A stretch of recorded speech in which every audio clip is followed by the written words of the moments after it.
सभी साथियों को जय भीम मिशन सेल्फ रिस्पेक्ट कीर्ति विद्रोही। साथियों, आज हम तस्लीमा नसरीन जी की बुक औरत के हक में के भाग 4 को मैं आपसे साझा करूंगी। लेखिका लिखती हैं, हमारे देश के एक सुपरिचित कवि और मेरे पिता के हम उम्र ने मेरी कविताओं की खूब प्रशंसा की, लेकिन उन्होंने यह प्रशंसा सिर्फ मेरे सामने की। वे लोगों के सामने कुछ नहीं कहते, अखबारों में नहीं लिखते, क्योंकि मैं चाहे कितना ही अच्छी कविता क्यों न लिखूं, आखिर हूं तो एक लड़की ही। किसी लड़की की प्रशंसा क्या खुलेआम करनी चाहिए? इससे उनकी इज्जत नहीं जाएगी। साथियों, आपने जाना कि इन पंक्तियों से लेखिका कैसे एक बार और लैंगिक भेदभाव को हमारे सामने रखती हैं।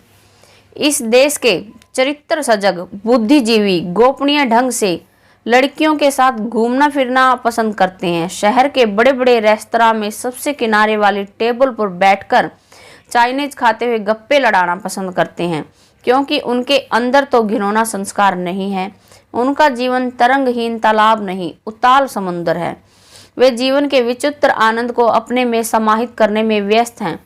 हाँ, वे लड़कियों के कान में रह रहकर फुसफुसाते रहते हैं, मैं तुमसे प्यार करता हूँ, लेकिन सबके सामने कहते हैं चुपचाप रहो, क्योंकि जात में आने यानी प्रतिष्ठित हो जाने के बाद लड़कियों को लेकर बातचीत करना शोभा नहीं देता। मेरे एक उपन्यासकार दोस्त ने उस दिन कहा, तुम्हारा कॉलम बहुत अच्छा जा रहा है। मेरे धन्यवाद ज्ञापन के बाद उसने गंभीर लहजे में जो बात कही उसके लिए मैं तैयार नहीं थी। उसने कहा, सेलिना हुसैन के मुकाबले तुम्हारी शैली अच्छी है।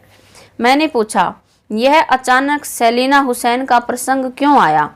उन्होंने कहा, स्त्रियों में सेलिना हुसैन ही अच्छा लिखती है ना, इसलिए। स्त्रियों में? शब्द का उपहार देकर मेरा दोस्त चला गया और मुझे समझा गया कि मैं चाहे जितना अच्छा ही क्यों न लिख लूँ, उसकी परख स्त्रियों के बीच ही होगी, क्योंकि स्त्रियां अलग हैं। राष्ट्रीय दैनिक में बच्चों के पेज की तरह महिलाओं का पेज नाम से एक अलग खंड रहता है। डाक साइट में काव्य समालोचक गण मैं अच्छी कविता लिखती हूँ या नासिमा या सुहिता या विरोला अच्छी लिखती हैं, इस पर गंभीर चर्चा करते हैं। लेकिन कभी फरीद अच्छा लिखता है या मैं, या फिर शहरयार अच्छा लिखता है या मैं, इस पर चर्चा नहीं होती, क्योंकि मैं तो एक स्त्री हूँ। मेरी तुलना तो केवल स्त्रियों से होगी। साथियों, यहाँ तस्लीमा जी समझाना चाहती हैं कि साहित्यकार केवल साहित्यकार होता है, उसमें लैंगिक भेदभाव नहीं होना चाहिए। एक साहित्यकार चाहे पुरुष हो या महिला हो, उन्होंने जो रचना की है उसके आधार पर उनमें अच्छाई या बुराई देखनी चाहिए, ना कि किसी महिला या पुरुष होने के नाते। इस देश के एक जाने माने उपन्यासकार और नाट्यकार प्राय कहते हैं कि महिलाएं उन्हें काफ़ी पत्र लिखती हैं, क्योंकि वे उनके प्रेम में दीवानी हैं, हालांकि वह उनमें कोई दिलचस्पी नहीं लेते।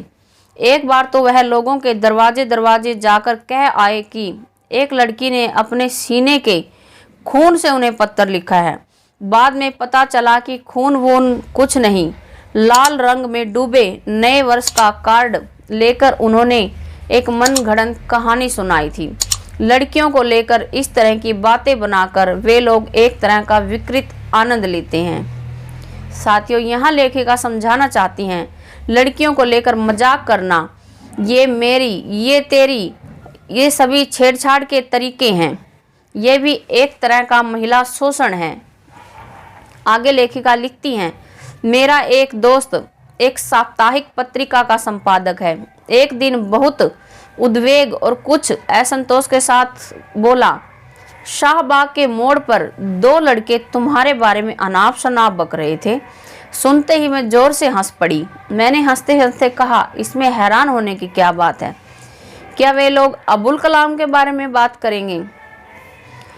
अबुल कलाम नाम से हमारे संपादक प्रभु ने क्या समझा था, मुझे मालूम नहीं, लेकिन मैं कहना चाहती थी, अनाप शनाप कहने से जो तात्पर्य है वह अबुल कलाम या अब्दुल रहमान या शमसुल इस्मान के उपयुक्त नहीं होगा। इस मामले में लड़की होना ज़्यादा ठीक होता है। जो महिलाएं लिखती हैं, साधारण लोगों में ऐसी आम धारणा है कि ये जो भी लिखते हैं यह उनके जीवन में घटी अवश्य ही कोई दुर्घटना होगी। जीवन में कभी कभी दुर्घटना के घटने पर महिलाओं में कोई आत्महत्या कर लेती है, कोई वेश्याओं के मोहल्ले जाने लगती है, इसी तरह से कोई साहित्य रचना का आश्रय ले लेती है। साथियों, यह बेहद गौर करने की बात है, जो एक लड़की जब लिखना शुरू करती है तब उसके लेखन से ज़्यादा उसके व्यक्तिगत मामलों में लोगों की रुचि होती है। प्रेमासक्त होने अथवा प्रेम में असफल होने, पारिवारिक अशांति अथवा परिवार के प्रति निराश वगैरह हुए बिना कोई लड़की बेमतलब साहित्य रचना क्यों करेगी? यह बात अनेक लोगों की समझ से परे है। साहित्य तो बहुत दूर की बात है। पढ़ाई लिखाई जैसी चीज़ तो लड़कियों के लिए है ही नहीं। लड़कियों को कुरान की तालीम दी जाती थी पति की हिफाजत के लिए, ताकि वह दवा दारू का नाम पढ़ सके। इसके बाद थोड़ा बहुत अक्षरिक ज्ञान दिया गया ताकि वह तकिए के गिलाफ पर मुझे मत भूलना जैसी कढ़ाई कर सके और प्रवास में रहने वाले पति को गलत हिज्जे से खत लिख सके। इस समय लड़कियों की शिक्षा तो अधिकांशतः बच्चों को पढ़ाने लिखाने और पालन पोषण करने के लिए है। इसके अलावा आजकल के स्मार्ट पतिगण घर में शिक्षित पत्नी को लेकर एक तरह का गर्व अनुभव करते हैं, मानो इसका श्रेय उन्हीं को जाता हो। इसके अलावा शिक्षित लड़कियों से सेवा लेने का मजा ही कुछ और है। तो फिर ये युवतियाँ साहित्य लेखन क्यों करेंगी? ज़्यादा से ज़्यादा शादी ब्याह दहेज की कुछ समस्याओं को लेकर विभिन्न पत्र पत्रिकाओं के महिला स्तंभ में लिखकर पेज भर सकती हैं। इससे ज़्यादा कुछ चाहने पर, यानी पुरुषों के साथ गद्य पद्य भाषा साहित्य पांडित्य में यदि महिलाओं के साथ उनकी तुलना की जाएगी तो पुरुषों को शर्म नहीं आएगी। छी! लेखिका की इन पंक्तियों से हमें समझ में आता है कि जो भी महिलाएं साहित्य की रचना करती हैं, तो जो पढ़ने वाले जो लोग होते हैं वो पराए उन घटनाओं को उस महिला के जीवन से जोड़कर देखते हैं।